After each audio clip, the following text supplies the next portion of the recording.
My name is Giovanni Giorgio, but everybody calls me Giorgio. But there's a reason. There's a reason. There's a reason for this. There's a reason education sucks, and it's the same reason that it will never, ever, ever be fixed. It's never going to get any better. Don't look for it. Be happy with what you got. Because the owners of this country don't want that. I'm talking about the real owners now. The real owners, the big wealthy business interests that control things and make all the important decisions.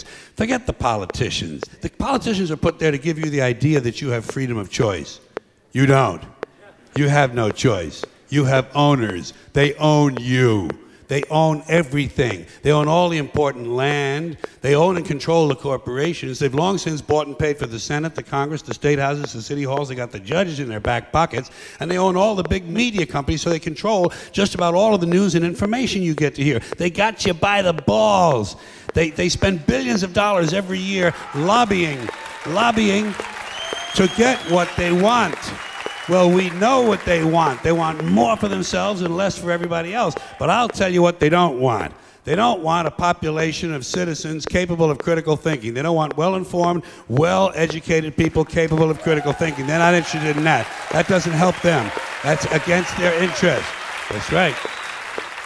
They don't want people who are smart enough to sit around the kitchen table and figure out how badly they're getting fucked by a system that threw them overboard 30 fucking years ago.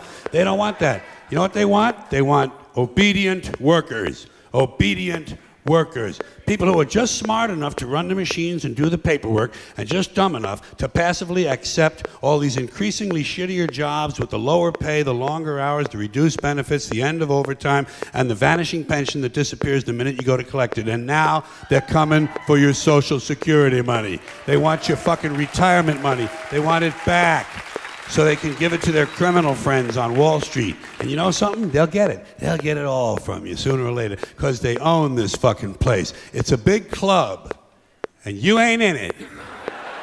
You and I are not in the big club. And by the way, it's the same big club they use to beat you over the head with all day long when they tell you what to believe. All day long, beating you over the head in their media, telling you what to believe, what to think, and what to buy. The table is tilted, folks. The game is rigged. And nobody seems to notice. Nobody seems to care. Good, honest, hard-working people, white collar, blue collar, doesn't matter what color shirt you have on. Good, honest, hard-working people continue. These are people of modest means. Continue to elect these rich cocksuckers who don't give a fuck about them. They don't give a fuck about you. They don't give a fuck about you. They don't care about you at all. At all. At all. Yeah. You know? And nobody seems to notice, nobody seems to care. That's what the owners count on, the fact that Americans will probably remain willfully ignorant of the big red, white, and blue dick that's being jammed up their assholes every day. Because the owners of this country know the truth. It's called the American dream, because you have to be asleep to believe it.